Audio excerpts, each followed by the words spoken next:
우리가 이제 어떤 일을 할 때 누워 있거나 앉아서 할 수 있는 일은 한계가 있습니다. 일어나서 해야 할 일이 많이 있는 것이죠.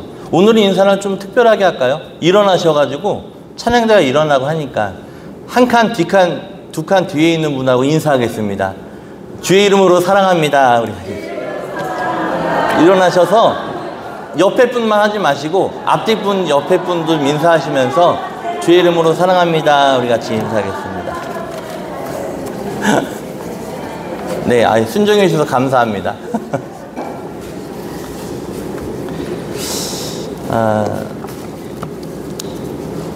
오늘 잘 오셨습니다. 주님의 이름으로 환영합니다. 이 시간 하나님의 놀라운 은혜가 여러분들에게 말씀 가운데 임하기를 축복합니다. 오늘 말씀의 길은 두 갈래의 길입니다. 무엇을 택할 것인가?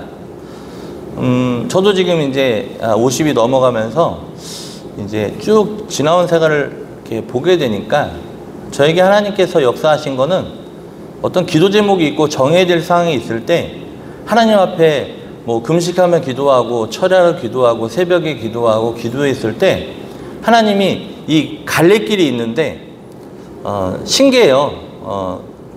세 갈래길도 아니고 항상 보면 두 갈래길이더라고요. 근데 그 갈래길에서 하나님이 어떻게 역사하셨냐? 이 갈 길을, 이쪽 길을 막아버리시더라고요. 그래서 어느 길밖에 못 가요? 이 길밖에 못 가게. 그런데 그 길이 어떻게 역사하셨냐? 기도하니까 하나님이 응답을 해주셨습니다. 적당히 기도해서는 안 되고요. 정말 생명을 걸고 기도해야 됩니다. 막 금식으로도 기도하고 정말 최선을 다해서 예수님처럼 이 땀방울이 무슨 방울일 때까지, 핏방울일 때까지 그렇게 기도하면 하나님께서 반드시 응답 주세요. 반드시 응답을 하시는데 여러분들에게도 그러한 은혜가 있기를 주님의 이름으로 축복합니다. 오늘 이 말씀은요, 이 말씀 본문은 이 감리교회의 그 설교 순서가 있어요. 절기별로 해가지고.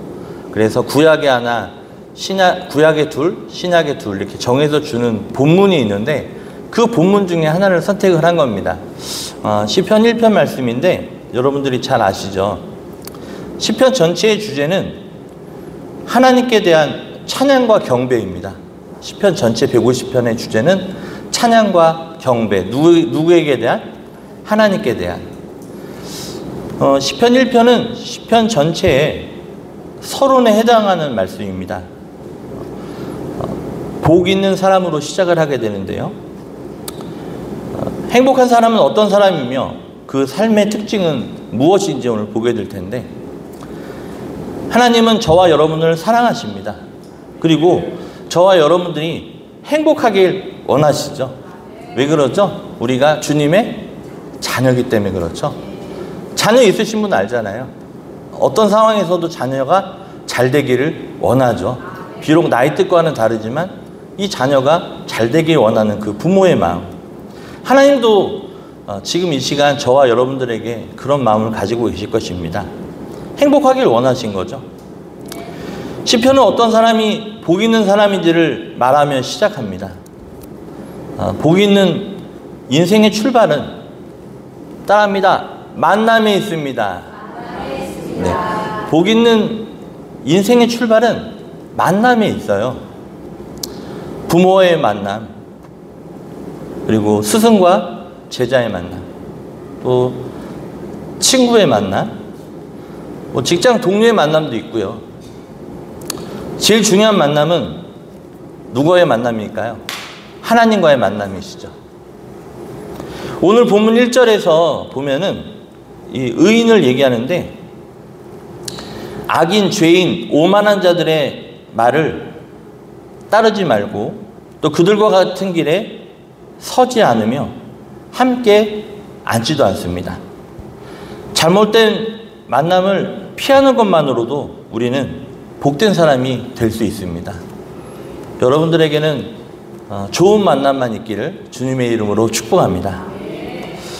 이 잘못된 만남은 시간이 가고 횟수를 거듭할수록 더 깊어지는 그런 경향이 있습니다. 여기에 따르다, 서다, 앉다라는 이 단어들은 점점 악화되는 죄의 성질을 보여줍니다. 그럴 땐 선택과 만남을 지속하며 나쁜 것이 더 나빠지게 되는 것이죠. 좋은 것도 마찬가지인데요. 여러분들 하나님을 따르시길 바랍니다. 또 하나님이 계신 곳에 서시기 바랍니다. 하나님이 있는 곳에 앉아 계시길 바랍니다. 악은 여러분들 끊으시길 바라요. 따라합니다. 악은 따르지 말자. 그곳에 서지 말자. 악과 함께 앉지 말자. 여러분들 그러한 인생이 되기 원합니다. 사람은 함께하는 사람에게 영향을 많이 받습니다. 누구와 함께하느냐. 여러분들 생선 좋아하시나요? 저는 생선 별로 안 좋아하는데 그 생선에 이렇게 포장해서 싸왔던 종이 있잖아요. 그러면 아무리 뭐 맛있는 생선이라도 그 종이를 벗기면 무슨 냄새가 나죠? 네, 생선을 쌌던 종이는요 비린내를 내죠. 또 향기로운 향을 쌌던 종이는 뭐를 내죠? 향기를 내는 법이죠. 진짜 복 있는 사람이 되려면 좋은 만남을 선택하는 것만으로는 부족합니다. 오늘 본문에서는 2절에서 무엇이 필요하냐면 하나님의 말씀을 즐거워하여 주야로 묵상하는 이것이 필요한 거예요. 만남의 복도 중요한데요. 더 큰 그런 복된 사람이 되기 위해서는 하나님의 말씀을 즐거워하여 주야로 묵상하는 복이 있다는 것이죠. 여러분들 주의 말씀을 주야로 묵상하시길 축복합니다. 사람이 자신이 좋아하는 것을 위해 시간과 열정을 쏟습니다. 그래서 여러분들 시간을 투자하는 거 보면 또 어디에 열정을 쏟는 것을 보면 그 사람이 그것을 좋아하는 것이죠. 자신이 묵상한 것을 행동으로 옮기려고 애를 씁니다. 좋아하니 닮아가고 또 관심을 기울이니 결국 성취하는 것이죠. 영국의 청교도 설교가 유명한 설교가인데 마틴 로이드 존스는 1963년 신년 설교에서 복 있는 사람에 대해 이렇게 정의했습니다. 복 있는 사람은 우리는 철학자의 명석함이나 사상가의 추론이 아니라 하나님의 말씀을 즐거워해야 합니다. 악인의 묵상과 사유가 아니라 여호와의 율법, 성경, 하나님의 규례, 구약과 신약, 율법과 복음을 즐거워해야 합니다. 내가 필요한 모든 것, 행복에 이르게 하는 하나님의 방법이 바로 여기 성경에 있습니다. 라고 이 마틴 로이드 존스 설교가가 이렇게 얘기를 했습니다. 그렇습니다. 바로 성경에 거기에 해답이 있는 것이죠. 말씀을 즐거워하여 항상 묵상하는 사람이 행복한 사람입니다. 말씀을 묵상하는 삶은 하나님이 인정하시는 행복한 인생임을 기억하시기 바랍니다. 우리 2025년도 표가 뭐죠? 말씀의 은혜로 행복하고 기쁜 교회. 연결이 계속 되고 있습니다. 이 말씀으로 인해서 우리가 행복할 수 있다는 거예요. 그 말씀을 붙잡기를 주님의 이름으로 축복합니다. 우리가 진정 복 있는 사람이 걷는 길을 가고 있으십니까? 오늘 시인은 복 있는 사람과 그렇지 않은 사람을 두 가지 이미지로 비유하고 있습니다. 시냇가에 심은 나무와 바람에 나는 겨로 얘기를 하고 있죠. 3절에는 뭐가 나와 있습니까? 시냇가에 심은 나무. 4절에는 겨에 대해서 얘기하고 있습니다. 이 시냇가에 심은 나무나 4절의 겨는 팔레스타인의 농업과 관련된 시어인데요. 신명기 8장 7절에서 8절을 보면 팔레스타인의 7대 작물이 소개되고 있습니다. 밀, 보리, 포도, 무화과, 석류, 올리브, 대주, 야자를 그렇게 팔레스타인의 7대 작물로 얘기하고 있는데 양주에는 뭐가 잘 나죠? 양주에 잘 나는 작물이 뭐죠? 나무와 겨 어떤 차이가 있을까요? 그것들은 환경에 결정적인 영향을 받는다는 겁니다. 뭐 나무와 겨만 그렇진 않죠. 농작물 거의 다 환경에 영향을 받죠. 나무는 시냇가에 심겨 있기에 웬만한 가뭄에도 끄덕없지만 겨는 바람이 부는 대로 이리저리 휩쓸립니다. 나무는 잎이 풍성해지고 열매를 맺지만 겨는 보기에도 초라할 뿐더러 아무런 열매도 없는 무익한 존재입니다. 이 무익함을 넘어서 중동 지역의 왕겨는 새들에게 해로운 존재입니다. 여러분들, 복 있는 사람의 반대가 뭐죠? 복 있는 사람의 반대. 네, 그렇게 말씀하실 줄 알았어요. 복 있는 사람의 반대는 복 없는 사람이 아니고 시인은 따라합니다. 악인. 복 있는 사람의 반대말은 복 없는 사람이 아니라 악인으로 얘기하고 있어요. 악인의 길을 따르기 시작하면, 꾀를 따르기 시작하면 결국에는 바람에 나는 겨와 같은 인생이 되는 것입니다.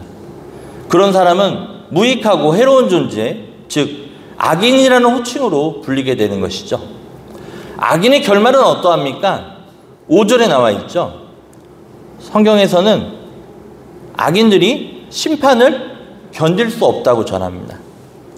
그들은 세상에서 편법을 써가며 그럴듯한 업적을 이뤄내 성공한 사람으로 평가받을지라도 하나님의 불꽃 같은 심판의 눈은 피하지 못합니다.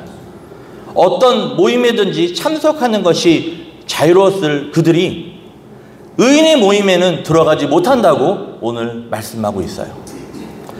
의인에게나 악인에게나 각자 걸어온 길이 있습니다. 그들은 나름대로 열심히 그 길을 걸었을 것입니다. 그런데 만일 그 길이 헛되고 잘못된 길이라면 얼마나 허탈하고 속상하겠습니까? 더군다나 성경은 본문 6절에서 악인의 길은 단순히 속상한 정도가 아니라 뭐라고 얘기하고 있습니다? 망하는 길이라고 얘기하고 있는 것이죠. 그의 삶의 총합이, 인생의 결산이 행했던 모든 결과가 망하는 것이라고 말하고 있는 것입니다. 여러분들은 성공하시기 바랍니다. 이 시는 특별히 우리가 인생을 살아가는 두 가지 길이 있다고 가르쳐 줍니다. 잠언 4장 18절과 잠언 4장 19절에 보면 의인의 길과 악인의 길에 대해서 얘기를 하고 있어요. 의인의 길은 어떻다고 얘기하고 있습니까? 18절에 같이 있습니다. 시작. 돈은 햇살 같아서 크게 빛나 한낮의 광명에 이르거니와. 의인의 길이 그렇다는 거죠. 오늘 1부 예배 때 의인의 영혼에 대해서 얘기를 했었죠. 여러분들은 다 의인이 되시기 바랍니다. 그래서 우리가 지금 영혼으로 지금 예배 드리고 있는 거죠. 그 영이 하나님으로 인해서 기뻐하시기 바랍니다. 근데 그 의인의 영혼은 어떠하냐면 따라합니다. 여호와께서 돌보십니다. 여러분들의 영혼은 여호와께서 돌보신다는 거죠. 또 순종함으로 정결하게 하신다는 거예요. 여러분들의 영혼은. 또 따라합니다. 줄이지 않게 하십니다. 그렇습니다. 또 따라합니다. 영혼을 소생시키십니다. 그렇습니다. 의인의 영혼은, 의인이 가는 길은 하나님께서 돌보시고 또 정결하게 하시고 줄이지 않게 하시고 영혼을 소생시키시고 또 포식할 수 있도록 하나님께서 축복해 주시는 것이죠. 악인의 길은요. 잠언 4장 19절 말씀 같이 읽어봅니다. 시작.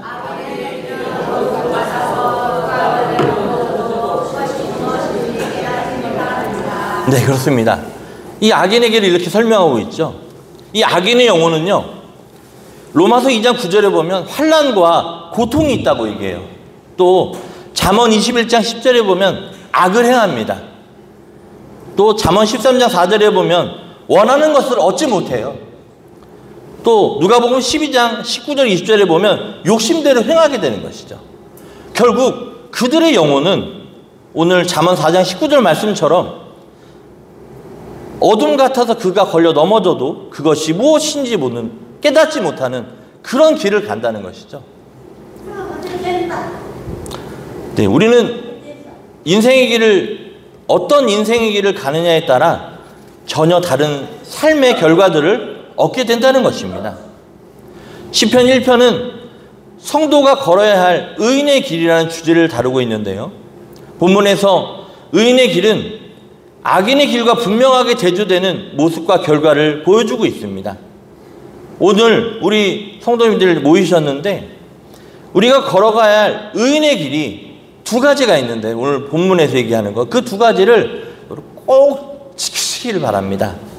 첫 번째는 이 은혜의 길은 따릅니다. 끊임없이 말씀을 묵상하는 삶입니다.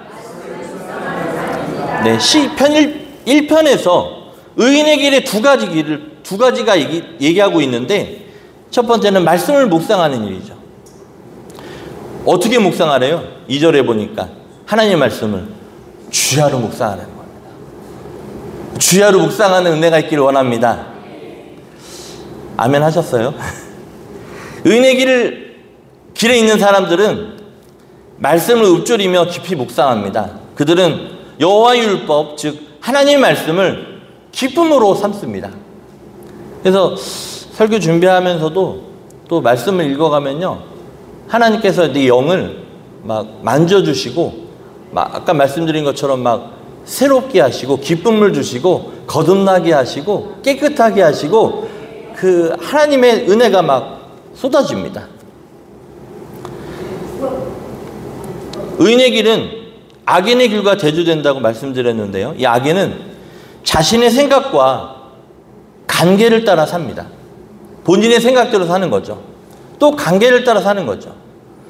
악인의 길에 서 있는 사람들은 자신의 생각에 따라 끊임없이 움직이며 부산스럽게 살아갑니다. 관계를 내고 제 길을 가며 오만한 자들의 모임을 만들게 되죠. 의인의 길에 있는 사람들은 그러한 악인의 길에 있는 사람들의 움직임에 동요하지 않고 동참하지도 않습니다. 악인의 길을 따르지 않고 죄인들의 길에 서지도 않고 그들의 자리에도 앉지 않습니다. 의인의 길에 있는 사람들은 지속적인 묵상을 통해 삶의 뿌리를 말씀에 두고 있기 때문에 결코 흔들리지 않는 것이에요. 사랑하는 은혁교 성도님들, 하나님의 말씀을 주야로 묵상하는 의인의 길을 다 가시기를 주님의 이름으로 축복합니다. 의인의 길에 서 있는 성도에게 중요한 것은 분주한 움직임보다 바로 조용한 말씀 묵상인 것이죠. 또한 기도하는 것이죠. 또 찬양하는 것이죠. 말씀에 근거하지 않는 행동은 어리석은 꾀로 전락합니다. 말씀 없는 인생은 죄의 길로 들어섭니다. 말씀이 빠진 인간들의 모임은 오만함의 자리가 되게 되는 것을 보게 됩니다. 오늘 우리가 의인의 길인 말씀 묵상의 삶을 살고 있는지 자신을 살펴보시기를 바랍니다. 하루를 시작하기 전에 먼저 하나님의 말씀을 묵상하고 또 그것을 실천하는 여러분들이 되기를 간절히 원합니다. 그래서 제가 직장 근무할 때 하루 시작하기 전에 남들보다 좀 먼저 일찍 가서 하루에 한 장씩 말씀을 읽고 시작을 했습니다. 또 군대에서도 또 하루 시작하기 전에 먼저 일어나서 하나님 말씀 읽고 시작하고 또 자기 전에 침낭에서 기도하고 자고 이런 생활을 했던 것이죠. 여러분들도 하루를 시작하면서 말씀 묵상으로 시작하는 그런 의인의 삶을 살아가기를 주님의 이름으로 축복합니다. 쉼없이 움직이고 질주하듯 살아가다 정작 우리의 생명은 말씀을 놓칠 수 있습니다. 아, 직장 때문에 바빠. 또 누구 만나야 돼. 뭐 해야 돼. 뭐 해야 돼가 먼저가 아니라 하나님의 말씀을 붙잡는 것을 먼저 실천하는 은혜가 있기를 원합니다. 그 말씀이 여러분들의 삶을 축복의 삶으로, 승리의 삶으로 인도하실 것입니다. 바쁜 삶 중에도 멈추어 서서 말씀을 붙드십시오. 순간순간 그 말씀을 영혼 깊이 묵상하는 그런 은혜가 있기를 원합니다. 말씀이 우리의 삶을 따라합니다. 악에서부터 지켜주고 의의 길로 인도하실 것입니다. 근데 이 말씀이 우리를 이끄실 겁니다. 두 번째 의인의 길은 따라합니다. 형통함의 길입니다. 옆 사람과 인사하세요. 형통하세요. 통하세요. 네. 하나님께서 약속하셨어요. 말씀 묵상하고 또 이 형통함의 길을 가는 자, 어떤 자죠? 이 자가 복 있는 사람인 것이죠. 의인의 길을 가는 사람인 것이죠. 시편 1편에서 말하는 이 끝에 있는 형통함, 여러분들이 그러한 인생을 사시기 바라요. 의인의 길은 처음에는 좁고 험난한 길 같은데 그 끝에 형통함이 있습니다. 믿으시기 바랍니다. 막혀있는 동굴이 아니라 뚫려있는 터널이라는 거죠. 의인의 길은 악인의 길과 상반된 결과를 가져다 주는 길입니다. 악인의 길은 소란하고 대단해 보이나 그 끝에 허무와 멸망이 있는 것이에요. 뭐를 이단이라고 말합니까? 끝이 다른 거예요. 끝이 다른 게 이단인 거예요. 오늘 본문에 따르면 이 악인의 길에서 떠들썩하게 움직이던 자들이 마지막에 열매를 거두지 못합니다. 그뿐만 아니라 탈곡돼 마르고 속이 비어 바람에 날아가는 겨와 같이 무익한 존재로 생을 마감하게 되는 거죠. 알곡에서 제거되어 불에 태워지는 겨처럼 악인의 길을 갔던 자들은 하나님의 심판을 받을 것입니다. 그러나 의인의 길은 형통함의 길이기에 그 길을 간 자들에게는 풍성한 열매와 복이 예비되어 있음을 믿으시기 바라요. 그것을 끝까지 견뎌서 내가 취하는 그런 은혜가 있기를 주님의 이름으로 축복합니다.